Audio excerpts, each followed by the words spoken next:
Les années du bagne. C'est le 18 août 1966 que je franchis le seuil de la ferme Grognu à Polyépité. Cette famille d'agriculteurs était composée de 6 personnes. Le patron, John Grognu, et son épouse Raymonde. John était un homme robuste qui, lorsque la nature l'exigeait, travaillait quelquefois jusqu'à 20 heures par jour. Ginette était l'aînée de 4 sœurs et faisait un apprentissage de vendeuse dans une librairie de la ville voisine d'Échallens. Anne-Lise et Anne-Marie étaient sœurs jumelles, mais leur ressemblance tant au niveau du visage que leur condition physique était loin d'être évidente. Pour terminer, celle avec qui j'allais me sentir le plus à l'aise, puisqu'elle avait qu'une année de plus que moi, Viviane, la cadette. Dans cette commune de la région du Gros-de-Vaud, la ferme Grognu se trouvait située à la sortie du village de Polyépité. Ce petit village, moitié catholique, moitié protestant, ne manquait pas d'animation. Les petites disputes de clochers allaient bon train.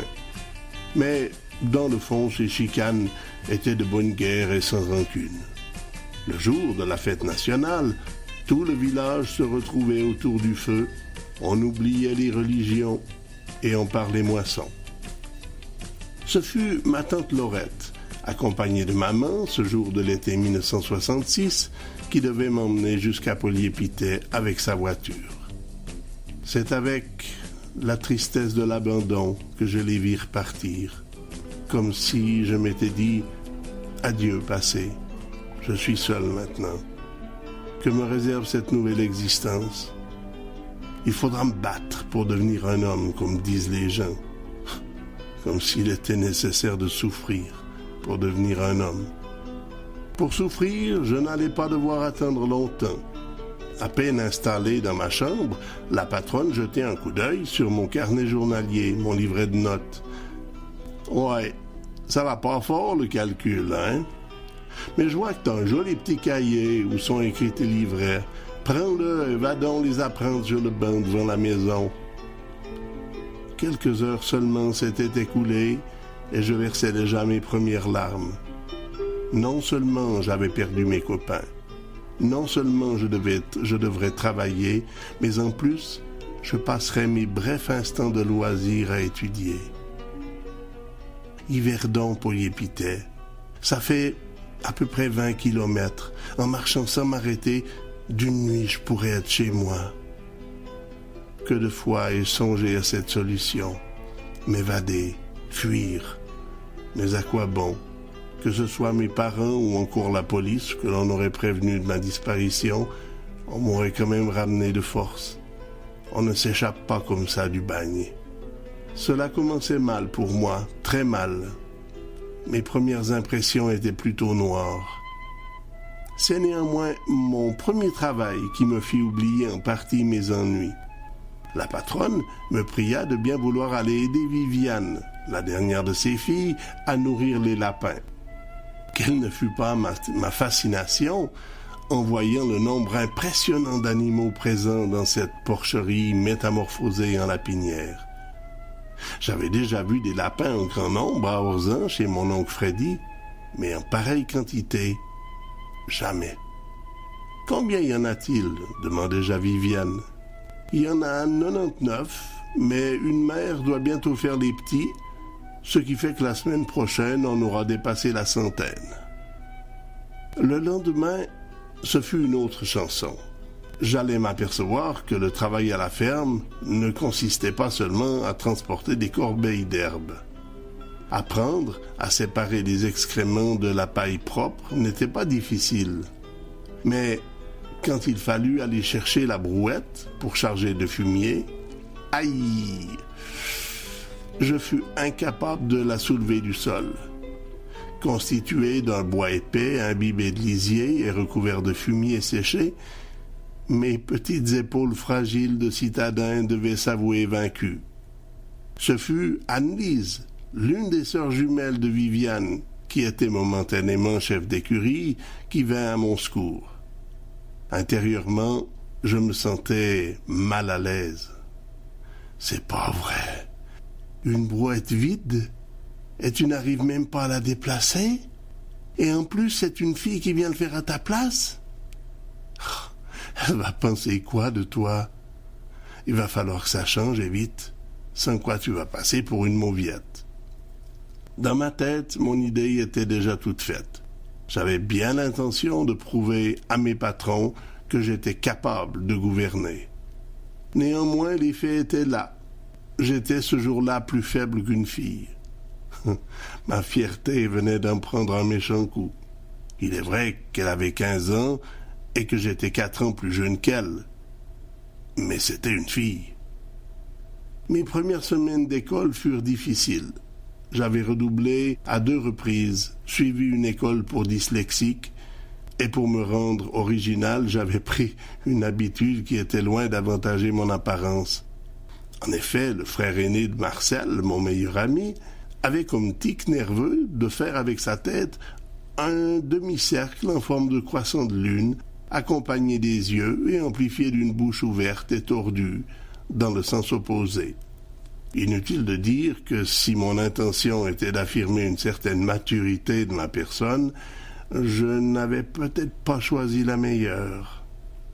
Ce tic quelque peu spécial fut rapidement observé par la propriétaire d'une ferme voisine de l'école. Cette dernière ne tarda pas à faire part de ses observations concernant mon comportement durant les récréations à Madame Grognieu. Celle-ci, d'un ton grave, me fit comprendre qu'il faudrait cesser rapidement ce genre d'attitude hystérique, car en général, ce genre d'infirmité se soigne dans des maisons spécialisées et non dans des fermes. Comme en réalité je n'étais pas spécialement malade, je n'eus aucune difficulté à prouver aux gens qu'ils avaient tort de s'inquiéter au sujet de ma santé mentale et mis une fois pour toutes terme à mes agissements. Les semaines puis les mois s'écoulèrent. J'avais la corne qui commençait à endurcir mes mains. Et très souvent, j'étais content de voir arriver le dimanche pour me divertir un peu. Je dois dire que je m'entendais très bien avec mes grandes sœurs. Le samedi soir, par exemple, à peine les patrons avaient-ils quitté la ferme, que l'on me donnait une pièce de 2 francs pour me rendre au café de l'Union, chercher un bloc de crème glacée à l'arôme de mon choix. Et c'était pareil tous les samedis soirs. Je ne m'en plaignais guère. À dire vrai, il m'arrivait même de regretter qu'il n'y ait pas un samedi au milieu de la semaine. Ginette, l'aînée, était la seule à ne pas passer ses fins de semaine à la ferme. Son cœur de jeune demoiselle ne battait plus que pour Gérald, le fils du propriétaire du café-restaurant de Villars-Tiercelin, un village voisin. C'est ainsi que tous les samedis soirs, son galant chevalier l'emmenait à bord de sa Peugeot 404. Durant ce temps-là, Anne-Lise et Anne-Marie balançaient des hanches en dansant le twist avec les super 45 tours de Claude François. Après cela, on regardait des feuilletons télévisés comme Le Saint et Chapeau melon et bottes de cuir. Si les 2 jumelles préféraient la télévision, Viviane, elle, prenait place à la table qui meublait ma chambre, et en ouvrant un livre de la célèbre collection de la Bibliothèque verte, m'emmenait avec elle dans le monde d'énigmes et d'aventures d'Alice Roy, détective privée. Le dimanche matin, il n'était pas question de faire la grasse matinée. À 7 heures, c'était la Diane, le réveil militaire. Après avoir été à la laiterie du village, apporter le lait de notre unique vache, Xenia, je sortais les fumiers. Le travail terminé, la patronne m'envoyait au culte pour mon éducation religieuse. Car si mes patrons n'étaient que de très modestes pratiquants et ne se rendaient au culte que pour Noël, les mariages et les enterrements, ils demeuraient très stricts sur mon éducation religieuse. Alors que moi, de mon côté... Pourtant, du côté de mes grands-parents, j'avais déjà été très jeune incité à pratiquer la religion protestante. Mais à 10 ans, on ne voit pas encore la nécessité de remercier le Seigneur. Et pourtant, j'aurais déjà dû être conscient que je lui devais déjà beaucoup. Par la suite, j'ai eu encore maintes fois l'occasion de m'apercevoir qu'il était bel et bien là, lorsque ma vie ne tenait plus qu'à un fil. Si aujourd'hui je vais à l'église que pour les cérémonies officielles, je reste néanmoins fidèle à Dieu, et jour après jour je le prie et le remercie pour tout ce qu'il m'a donné. Il arrive aussi que j'aille à lui demander des faveurs. C'est, je dois l'avouer, plus souvent le cas que de lui dire merci. Tous les dimanches, en fin de matinée, un véritable spectacle nous était offert à la cuisine. L'alerte générale des chats de la maison. Jeunes ou vieux, domestiques ou sauvages, la discrimination n'était pas coutume. Et cette scène était identique chaque semaine. Une fois que la patronne avait sorti le poulet de la broche électrique, elle le déposait sur la table, d'où se dégageait une odeur délectable, qui pourtant ne semblait attirer personne. Elle s'emparait alors d'un sécateur pour transformer le poulet en parts égales. À peine avait-elle donné le premier coup de sécateur que l'alerte générale à toutes les unités était donnée. En moins de 15 secondes, les abords de la table étaient pris d'assaut par une armée de fins gourmets à qui l'on n'avait pas besoin de faire des dessins pour leur expliquer ce qui se trouvait sur la table. Et c'était pareil tous les dimanches, que l'on mange du poulet ou du lapin. Les divertissements des dimanches après-midi variaient selon la température. Lorsqu'il pleuvait, j'étais autorisé à regarder la télévision. S'il faisait beau et chaud, en compagnie des frangines, on se rendait dans la forêt au bord de la Manture, une rivière, pour se baigner dans des endroits où la rivière était creusée par des chutes d'eau. À certains endroits, les gars pouvaient atteindre jusqu'à 2 mètres de profondeur. Les dimanches d'hiver étaient différents. Le village de Polyépité était situé à 850 mètres d'altitude, soit environ 400 mètres plus haut qu'Yverdon. Lorsque la neige était tombée en quantité suffisante, équipés de nos skis, nous nous rendions sur la piste du haut du village. Je pourrais aussi bien dire la piste du village, puisqu'il n'y en avait qu'une à Polyépité. Et cette piste mesurait environ 200 mètres. Dès l'âge de 6 ou 7 ans, mon oncle Pierre m'avait appris à skier. J'étais donc à l'aise dans ce sport, et il fallait vraiment que les sensations soient démesurées pour parvenir à me faire peur. Le propriétaire du remont-de-pente, ayant remarqué mon aisance ainsi que ma témérité, me fit une proposition. Il me faudrait quelqu'un pour redescendre les poignées métalliques, servant aux gens à remonter au sommet de la côte à l'aide du câble. Comme tu as l'air de savoir assez bien skier, je te fais cette proposition. Tu redescends les poignées au bas du remont-de-pente, et bien entendu, tu remontes gratuitement. Et s'il n'y a pas de poignées à redescendre, tu peux skier en attendant. Cette offre m'intéressait pour 2 raisons. Premièrement, quelqu'un me donnait de l'importance en étant utile à quelque chose. Et deuxièmement, je pouvais skier gratuitement. J'acceptais donc ce petit emploi pour occuper mes dimanches après-midi.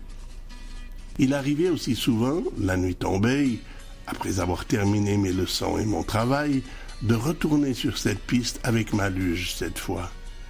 Je ne cacherai pas que j'ai eu bien souvent des sueurs froides en descendant à tombeau ouvert, car une pente d'environ 14% à 8 heures le soir sur une piste glacée de 200 mètres, avec pour seule lumière la pleine lune, cela m'a semblé par la suite à plusieurs reprises une opération suicide. Car ce fut bien souvent à moins de 10 mètres de la forêt que je parvenais à m'arrêter, non sans effrayer les renards attardés en lisière de forêt. Je crois que dans le fond, ces longues randonnées solitaires durant ces soirées d'hiver n'étaient pas pour me déplaire. J'y cherchais sans doute à me prouver que j'étais capable de me suffire à moi-même et que si un jour ou l'autre, au cours de ma vie, je me retrouvais seul, je serais capable de m'en sortir. Laissons tomber cette nostalgie du passé et revenons à quelques faits qui ont marqué ces années du bagne. Je pense tout d'abord à ce léger accident que je ne pourrai jamais oublier puisque la plume qui a composé ces lignes s'appuie constamment sur son souvenir.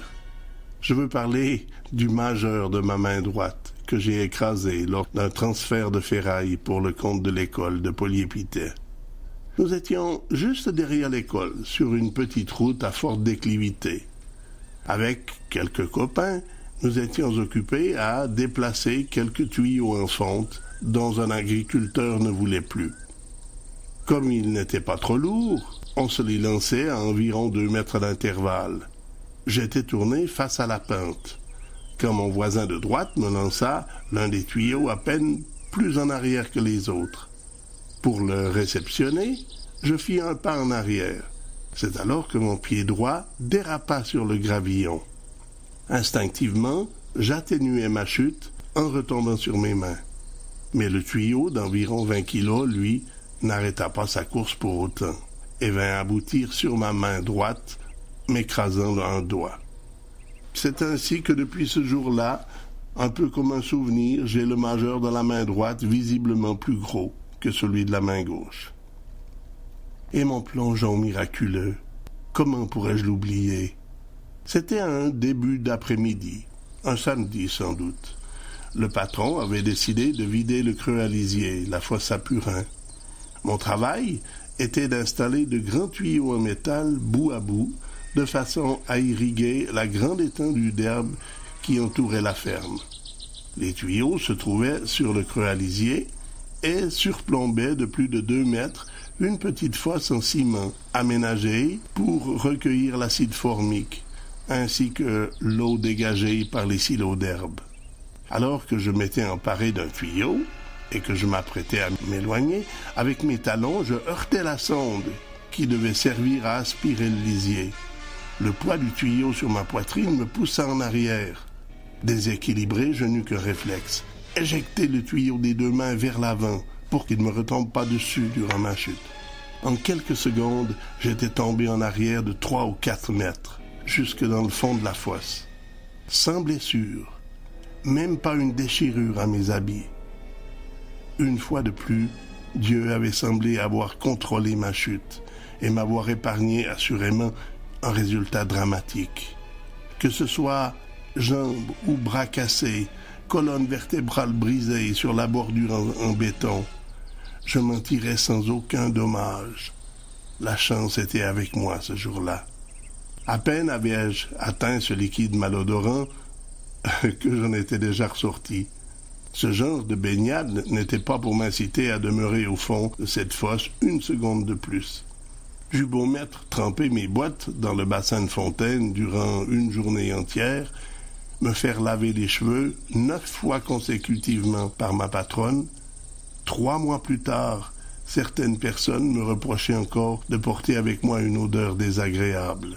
Ceci permet de comprendre pourquoi les poissons mouraient en grand nombre dans les cours d'eau avant que l'État oblige les propriétaires de silos à fabriquer des fosses pour récupérer ce poison liquide. On comprendra aussi que les régions fromagères où le lait était récupéré pour la fabrication du fromage empêchaient tout producteur de nourrir ses vaches avec de l'herbe ensilée.